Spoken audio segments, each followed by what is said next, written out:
வணக்கங்க. என் பேர் கல்கி சுப்பிரமணியம். சகோதரி அறக்கட்டளை அப்படிங்கிற திருநங்கைகளுக்கான மேம்பாட்டு அறக்கட்டளை அமைப்பு நடத்திட்டு இருக்கிறேன். பொள்ளாச்சியில் பார்த்தீங்கன்னா கிட்டத்தட்ட 60 திருநங்கைகள் இருக்கிறாங்க. அதில் 35 வயதுக்கு மேற்பட்டவங்க தான் அதிகமாக இருக்காங்க. பாதி பேர் சொந்த தொழில் செய்ய முயற்சி பண்ணிட்டு இருக்கிறாங்க. மீதி பேர் வயதானவர்கள்.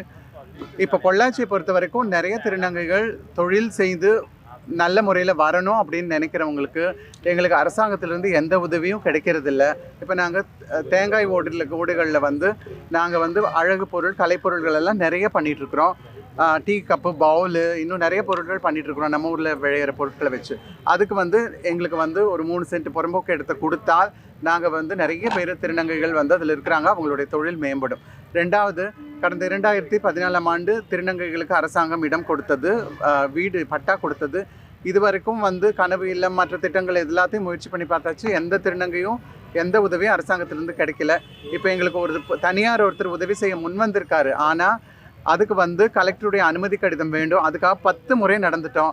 கலெக்டர் எங்களுக்கு எந்த அனுமதியும் கொடுக்கவே இல்லை. கலெக்டர் நடந்து என்ன செஞ்சோம், எங்களுக்கு எந்த அனுமதியும் கிடைக்கல. நிறைய பேர் பாலத்துக்கடியில் வாழ்ந்துட்டு இருக்கிறாங்க, வறுமையில் வாழ்ந்துட்டு இருக்கிறாங்க. இங்கே பொள்ளாச்சியை பொறுத்த வரைக்கும் திருநங்கைகளுக்கு யாரும் எந்த விதமான உதவியும் செய்கிறதில்ல.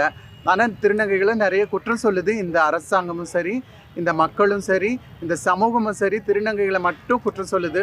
உழைத்து நன்றாக மற்றவர்களை போது மதிப்போடு வாழணும்னு நினைக்கிறவங்களுக்கு இந்த சமூகத்தில் இடமே இல்லாமல் இருக்குது.